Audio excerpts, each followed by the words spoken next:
Some Native American tribes called beaver the little people. Beaver were once widespread across North America. The Indians trapped them for their fur just like they did other mammals. Eventually the white man came and established a booming fur trade, slaughtering thousands upon thousands of them each year. By the early 1900s, the beaver were completely wiped out of some areas. Over the years, conservation efforts reintroduced the beaver to a lot of their former habitat, and today they generally thrive. They can be found around many of the rivers, streams, creeks, ponds, and lakes of our country. Here in Indiana, the beaver were reintroduced about 1935. The Indiana Department of Conservation brought a few breeding pairs down from Wisconsin and let them go at Jasper-Pulaski Fish and Wildlife Area. By the 1950s, most of the population was around the Kankakee and Tippecanoe rivers, and today they're found in just about every county in the state.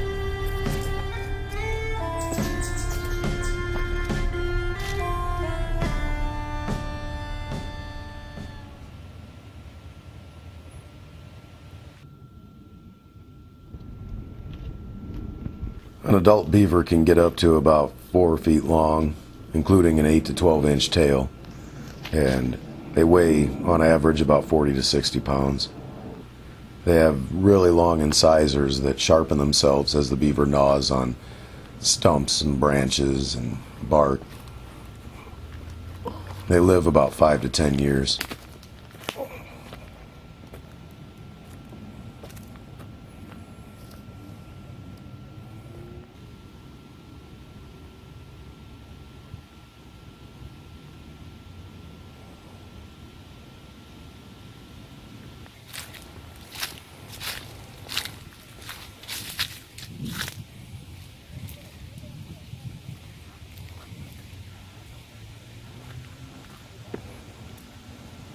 I caught my first footage of a beaver at a lake in Porter County in August of 2015.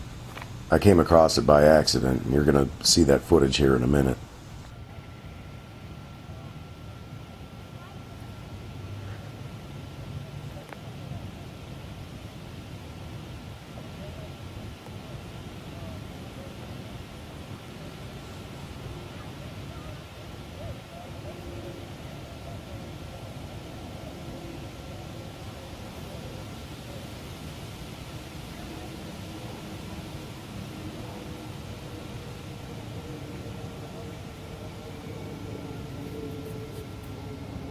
We watched each other for about a minute and a half, and then I tried to carefully get a little bit closer to get a better angle for the shot, and that's what did it. It got nervous and quietly plunged below the surface of the water.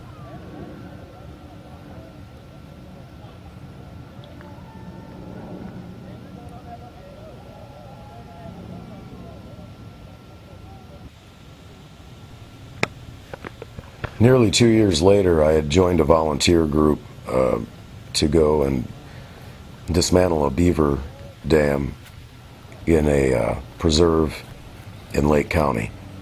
And the dam had caused flooding of the surrounding area and turned a lot of the forest into a wooded swamp, really.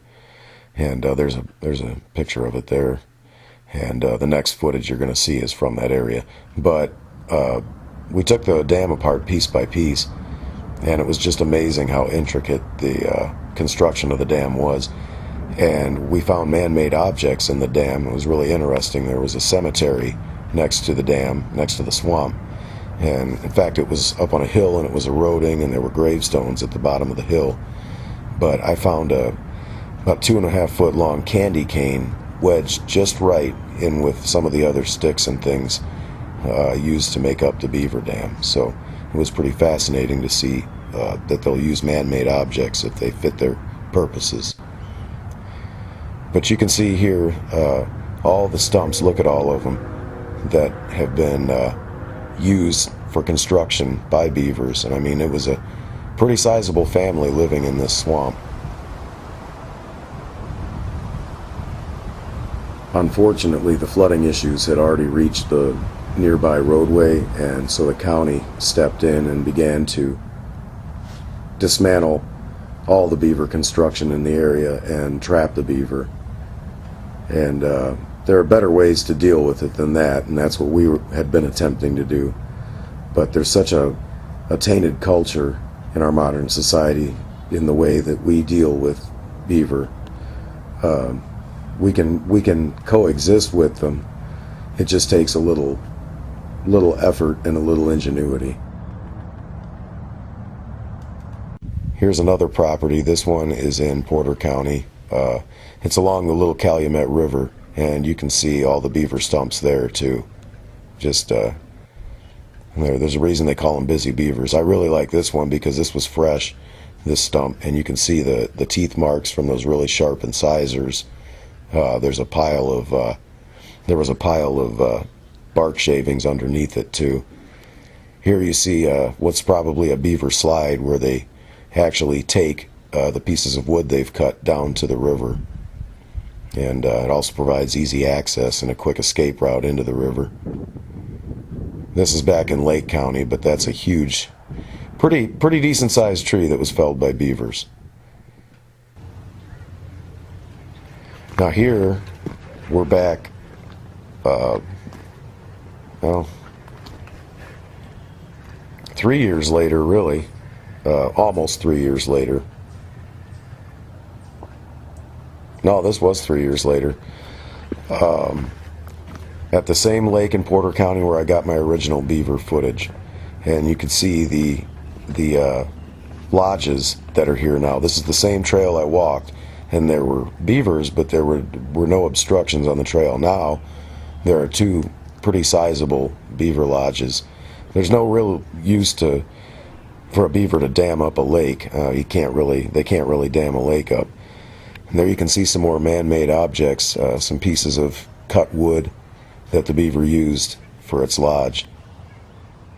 And you can really see there's a lot of timber there that they've cut down, and on repeated visits to these lodges, I kept finding fresh beaver stumps, and I kept finding additions to the lodges. They're constantly working on these lodges, repairing them, shoring them up, and you'll see branches with fresh leaves, intertwined with the rest of it. So it's a pretty big project, and it never stops.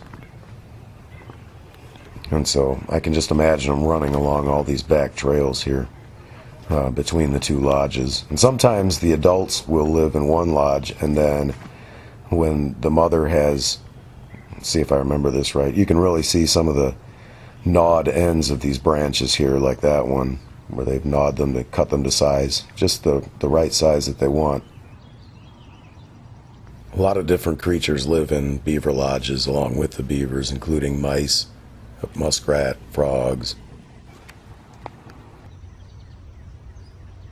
And on one of my visits back here, I finally got lucky again and found beavers feeding at the water's edge. And you could see one in that last shot.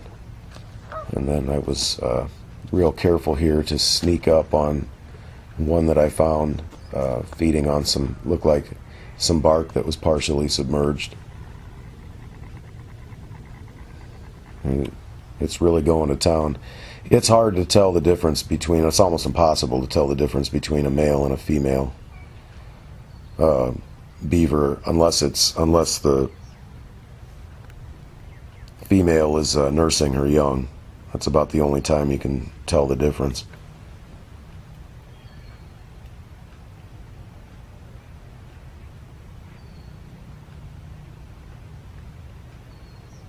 But not only do beavers work constantly, they seem to eat constantly too.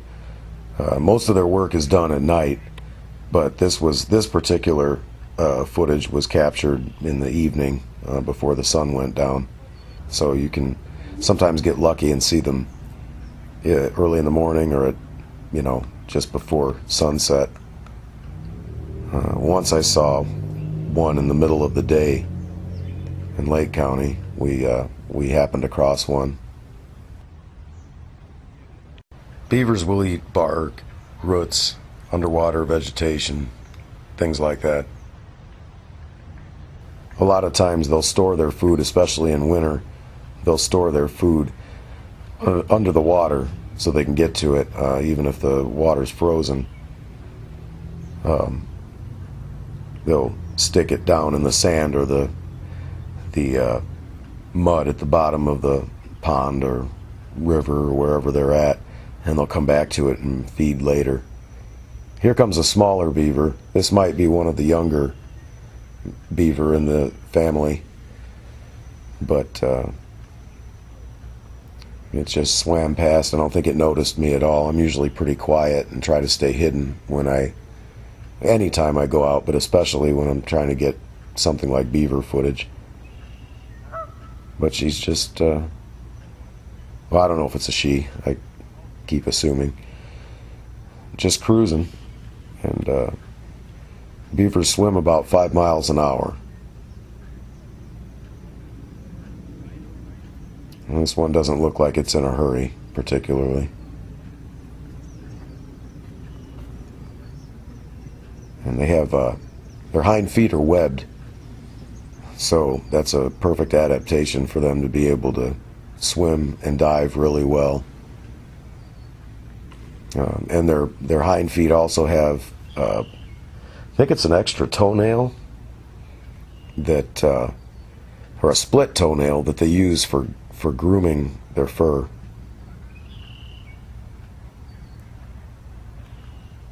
All the time in the world.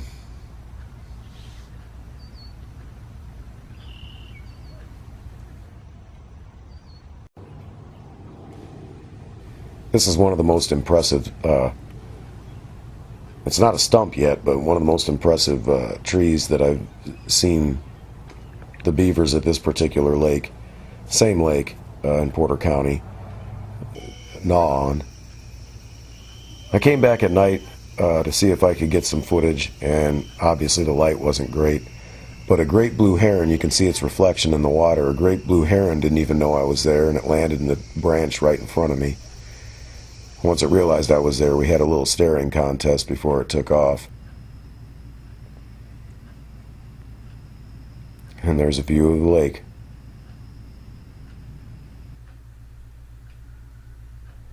This next footage is really courtesy of a good friend of mine who alerted me to the fact that beavers had been found in the lake that she lives near in Lake County.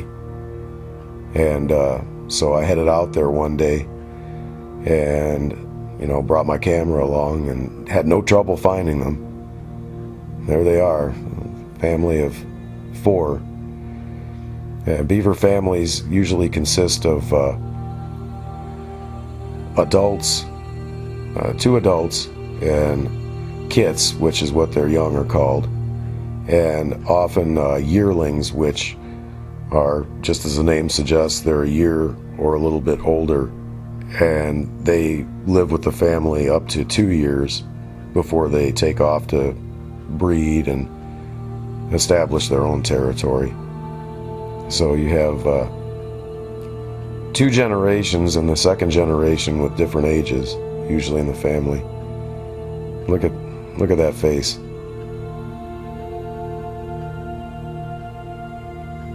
They're very thoughtful, caring, family-oriented creatures. They really are. And obviously they're industrious as well. But they're very devoted to their families. The mother and the father often share almost the same responsibilities. But they were out here in the middle of this section of the lake, and sadly the theory is, I talked to a few people who passed by, and the theory seems to fit, is this was not long after some flooding in February, and it was pretty decent flooding all across northwest Indiana, and the thought is that this family was dislocated. It was its dam was torn apart by water, probably, or its lodge.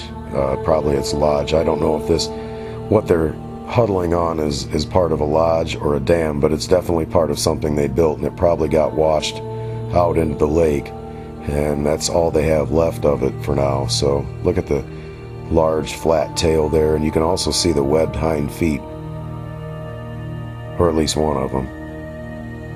But sadly, it looks like their construction has been swept out into the middle of the lake, and they're clinging to it. They're probably in unfamiliar territory, or territory that belongs to other beavers.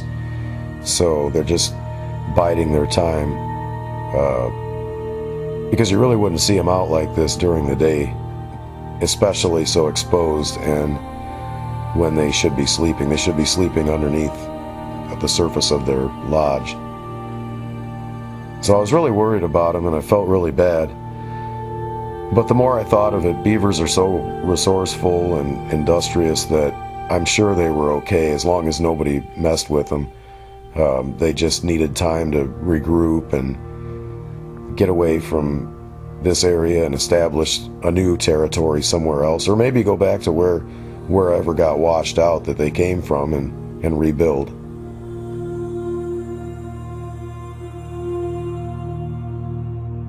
But again, I'm really thankful to my friend for giving me the heads up on